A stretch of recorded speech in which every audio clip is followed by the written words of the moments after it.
안녕하세요. 우리말 문법의 표준을 제시하는 김현우입니다. 이번 시간에는 자음에 대해서 알아볼 텐데요. 먼저 자음의 특징입니다. 자음은요, 목청, 즉 목구멍을 통과한 공기의 흐름이 막히거나 통로가 좁아져서, 자, 원인입니다. 막히거나 통로가 좁아져서 공기의 흐름이 장애를 입었을 때, 결과예요. 장애를 입었을 때 만들어지는 소리입니다. 자, 이게 무슨 의미냐면 허파에서 공기가 입 밖으로 자연스럽게 나와야 되는데 이 발음기관, 즉 입안에서 그 공기의 흐름에 방해를 준다는 거죠. 그래서 우리가 이 자음이 공기의 흐름에 장애를 준다 해서 장애음이라고 얘기합니다. 자음은 장애음이다. 자음의 특징 중에 하나입니다. 그래서 자음이 장애음인 것은 제가 나중에 조금 뒤에서 자음표에서 조금 더 구체적으로 언급을 할게요. 자, 여러분들이 고등학교 또는 중학교 때 배웠던 자음표죠. 이 자음표는 4가지 기준으로 나누게 됩니다. 먼저 첫 번째, 소리 나는 위치입니다. 이 소리 나는 위치를 우리는 조음 위치라고 해요. 조음 위치. 이때 조음에서 음자가 소리 음자고요. 조자가 고를 조자예요. 즉 소리를 고르는 곳. 어딘가요? 발음기관. 입 아니겠죠? 이 소리를 고르는 곳. 그래서 소리를 고르는 위치, 그냥 소리를 만드는 위치라고 생각하시면 될 것 같아요. 그래서 소리 나는 위치를 한자로 조음 위치라고 하고요. 소리 내는 이 방법, 두 번째 기준. 소리 내는 방법을 우리는 조음 방법이라고 합니다. 즉 소리를 만드는 방법. 발음기관에서 소리를 만드는 방법. 그래서 소리 내는 방법, 좋은 방법. 세 번째 기준이 이제 소리의 색이에요. 소리가 어떤 게 제일 약하냐, 어떤 게 제일 세냐 이렇게 나누는 거고요. 그 다음에 네 번째가 성대, 목젖이죠. 목젖, 즉 성대가 떨리느냐 떨리지 않느냐에 따라서 우리가 안 울림 소리, 울림 소리 이렇게 크게 두 개로 또 나누기도 합니다. 그래서 이 4가지 기준으로 우리가 이제 자음표를 이제 살펴볼 건데요. 먼저 소리 나는 위치. 조음 위치입니다. 자, 이 그림이 발음 기관도예요. 발음 기관도인데 먼저 소리가 만들어지는 곳이 입술이 있어요. 입술. 우리가 여기 보면 무브뿌프 있죠. 무브뿌프. 이 무브뿌프를 발음할 때는 두 입술이 닫히면서 이 입술에서 소리가 만들어집니다. 그리고 한자어로는 이 입술 순자를 써서요. 순음이라고 해요. 입술 소리는 우리말, 순음은 한자어. 그리고 입술은 몇 개예요? 2개죠. 그래서 둘 양자를 써서 양순음이라고도 합니다. 양순음. 우리말과 한자어는 둘 다 알고 계셔야 돼요. 어떻게 혼용돼서 나올지 모르니까. 그 다음에 두 번째, 요 자리. 여기서 소리 나는 부분이 잇몸 소리예요. 잇몸 소리. 느드트 이런 소리들은 전부 다 이 잇몸에서 소리가 나는데 한자어로는 치조음이랍니다. 치조음. 자, 이 치자가 이 치자예요. 앞니빨에서 소리 나니까 이 치자. 조자가 구유조자인데, 이 구유조자라는 건 움푹 패였다는 겁니다. 그래서 앞니빨이 요래 있으면 앞니빨을 뽑으면 여기가 움푹 파이겠죠. 그래서 구유조자를 써서 우리가 이제 치조음이라고 하는데, 그냥 앞니빨에서 만들어지는 소리, 이에서 만들어지는 소리, 이렇게 이해하시면 좀 쉬울 것 같아요. 그래서 잇몸 소리를 다른 말로 치조음. 그 다음에 열이 움푹 들어간 부분이 있죠? 이 부분이 센 입천장 자리입니다. 센 입천장 자리. 한자어로는 딱딱하게 경자를 써서 경구개음이랍니다. 딱딱하게 경자를 써서. 그리고 요 뒤쪽이 여린 입천장. 요 여린 입천장 소리라고 하고 한자어로는 연구개음이랍니다. 연구개음. 마지막 성문 자리. 여기 목구멍 자리죠? 목구멍. 목구멍을 다른 말로 우리는 목청이라고도 합니다. 목청. 목청 소리, 목구멍 소리. 한자어로는 목구멍 후자를 써서 후음이라고 합니다. 후음. 그래서 소리 나는 위치가 이렇게 5군데가 있어요.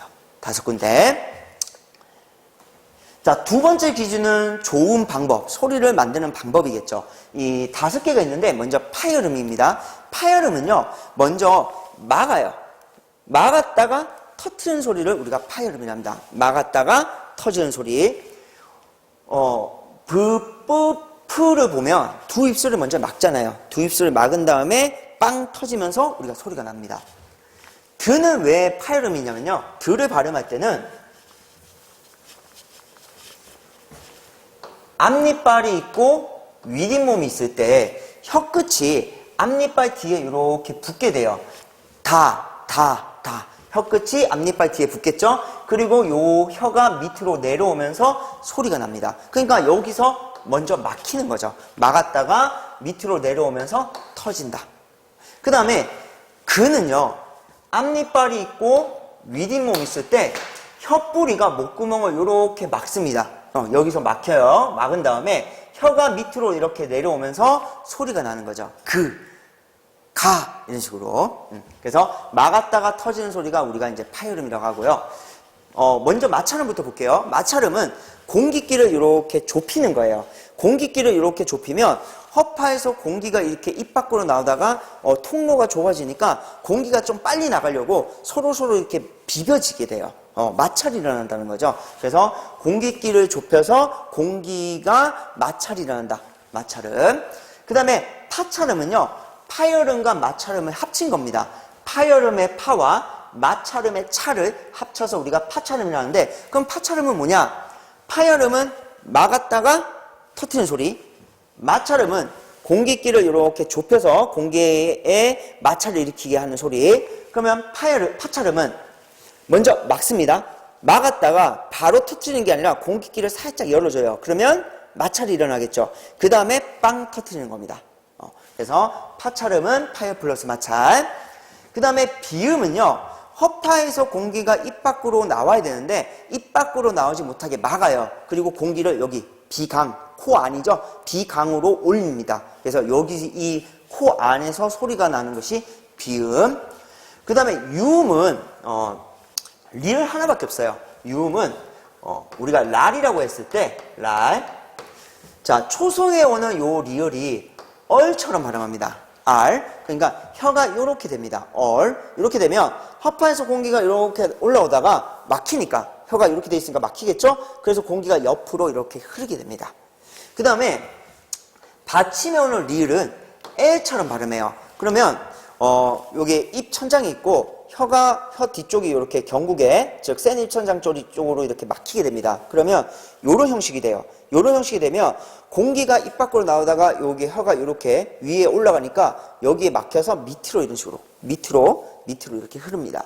그러니까 뭐 초성은 옆으로 흐르고요. 받침, 종성은 밑으로 흐르는데 그냥 결국 흐르는 거예요. 공기가 흐른다. 그래서 흐를 유자를 써서 우리가 유음이라고 합니다. 유음. 이 좋은 방법, 소리 내는 방법을 통해서 우리가 뭘 알 수 있느냐? 엄청 중요한 거 알 수 있어요. 파열음은 막았다가 터트리니까 공기에 장애를 주죠.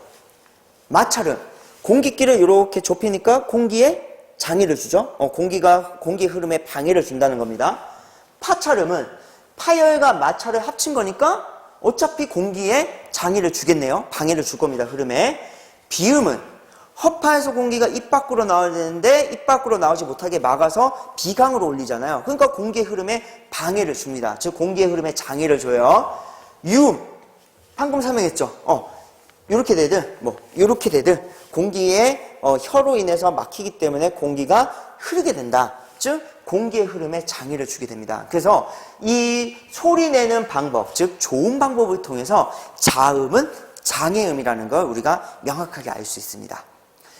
자, 세 번째 기준입니다. 소리의 세기예요. 소리의 세기는 소리가 제일 약한 게 예사소리. 한자로는 평음이랍니다.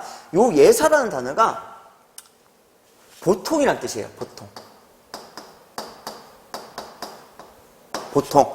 자, 그 사람이 라면을 끊었어. 그것은 예산 일이 아니야. 그것은 보통 일이 아니야. 예사가 보통이란 단어예요. 그래서 여러분이 나중에 이제 상대높임법 들어갔을 때 왜 격식체 보면 아주 높임, 예사 높임, 예사 낮춤, 아주 낮춤 이렇게 되어 있잖아요. 자, 그러면 이때 예사가 보통입니다. 아주 높임, 보통 높임, 보통 낮춤, 아주 낮춤 그 뜻이에요. 그래서 예사는 보통이다 라는 거 좀 기억하면 좀 좋을 것 같아요. 그 다음에 예사소리, 평음보다 센 게 된소리예요. 된소리. 그리고 이 된소리의 한자어가 경음입니다. 딱딱할 경자를 써서 우리가 경음이라고 해요. 왜 우리 똥 중에 좀 딱딱한 똥을 뭐라고 얘기해요? 된똥이라고 하죠. 물기가 적은 똥. 물기가 적으니까 딱딱하니까 된똥. 된장의 된자도 그 뜻이에요. 물기가 적다라는 뜻입니다. 그래서 물기가 적다, 좀 딱딱하다, 딱딱할 경자를 써서 경음. 그 다음에 거센 소리. 소리가 제일 센 거예요. 예사 소리가 제일 약하고 그 다음에 예사 소리보다 센 게 된 소리. 된 소리보다 세면서 모든 소리 중에 제일 센 거. 거센 소리. 한자어로는 격음이라 합니다. 격음. 그래서 요 소리의 세기로 이렇게 세 개로 나뉘는데 보통은 이제 학생들이 이렇게 배우고 나서 시험 칠 때는 좀 착각을 많이 해요. 어떤 착각을 하냐면 소리가 제일 센 게 뭐야? 라고 했을 때 보통 된 소리를 잘 얘기해요. 왜냐하면 분명히 배웠을 때는 격음이 제일 세다고 우리가 배웠는데 막상 시험 문제 풀 때는 된 소리가 제일 세다고 판단하는 이유, 제가 생각했을 때 이것 때문에 그러지 않았을까. 이 욕 때문에, 이 비속어 때문에 좀 그런 것 같은데 아니에요. 소리가 제일 센 거는 거센 소리입니다. 그래서 여기 보면 피읍, 키읍, 티읕, 치읕 요 네 개가 제일 소리가 세요. 그래서 이런 거 외울 때 피카츄 태, 피카츄가 침을 퇴 뱉는다. 피카츄가 제일 거친 녀석이고 그 피카츄가 침을 퇴 뱉는다 라고 생각하면 조금 쉽게 이해가 될 것 같아요. 그래서 거센 소리는 피카츄 태, 피카츄 태. 그리고 요 히읗이 좀 논란이 있어요. 이걸 예사 소리로 볼 거냐, 뭐 된 소리로 볼 거냐, 거센 소리로 볼 거냐, 뭐 논란이 있을 것 같은데 일단 히읗은 절대 된 소리는 아니에요. 된 소리는 절대 될 수 없고 보통 고등학교에서는 히읗은 이제 예사 소리라고 많이 얘기하고요. 얘기하는 것 같은데 국립국어원에서는 히읗은 거센 소리라고 얘기합니다. 이게 나중에 제가 조금 기간이 지나면 좀 심화 쪽에 들어갔을 때 이제 제가 삼지적 상관속에 대한 이야기를 할 건데요. 그때 이 히읗을 왜 거센 소리로 봐야 되는지에 대해서 설명을 할 겁니다. 물론 국립국어원의 입장이고요. 제가 수업 때 이제 처음으로 이제 국립국어원을 언급해서 이제 말씀드리면 국립국어원은 문화체육관광부 소속이고요. 우리나라 국어 정책, 이때 국어라는 건 문학이 아니라 문법을 얘기합니다. 우리말 문법에 대한 국어 전반적인 정책을 연구하는 기관이에요. 그래서 예전에는 국립연구원이라고 했는데 지금은 국어 정책도 담당하기 때문에 연구원이라고 하지 않고 국립국어원이라 합니다. 그리고 뭐 초등학교나 중학교 교과서에 보면 가끔씩 우리말 문법에 대해서 잘 모를 때는 뭐 1599에 9979 뭐 가나다 전화에 물어보세요 라든가 아니면 뭐 온라인 가나다에 물어보세요 이런 내용도 나왔었죠. 그래서 일단 여러분들이 히읗은 일단 교과서에서는 대부분 뭐 예사소리를 제시하는 것 같은데 국어원에서는 거센 소리를 제시한다. 근데 뭐 중요한 건 아닙니다. 이걸 가지고 논란이 있기 때문에 물어보지 못할 것 같고요. 그 다음 네 번째 기준입니다. 자, 네 번째 기준은 성대의 진동 유무, 즉 목젖이 떨리느냐 떨리지 않느냐 를 가지고 이제 나누는 건데요. 목젖이 떨리지 않는 것이 안울림 소리. 그래서 성대에 진동이 없다 해서 없을 무자, 무성음. 성대에 진동이 없다 해서 무성음. 울림 소리는 성대에 진동이 있다라고 해서 유성음이랍니다. 유성음. 그런데 우리가 울림 소리,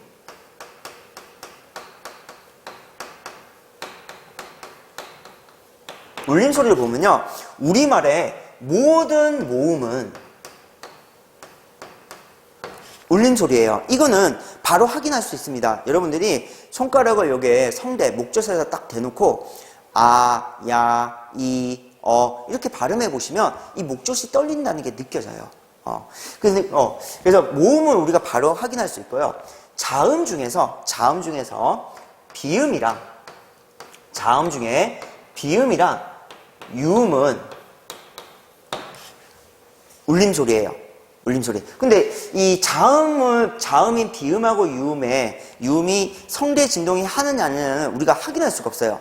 앞에 모음처럼 이렇게 확인이 안 돼요. 왜냐하면 자음은 단독으로 발음할 수 없거든요. 반드시 모음이랑 결합해서 자음 단독으로 발음할 수 없기 때문에 우리가 알기는 좀 힘듭니다. 그래서 대신에 좀 기억을 해 두셔야겠죠. 자음 중에 비음하고 유음은 울림소리다. 그리고 우리말의 모든 모음은 울림소리입니다. 그래서 요 네 가지 기준으로 여러분들이 이제 이 자음표를 나누게 되는데요. 여러분들 표를 그릴 때 어떻게 그렸나요? 외울 때 저는 이 자음표를 외울 때요. 이렇게 외웁니다.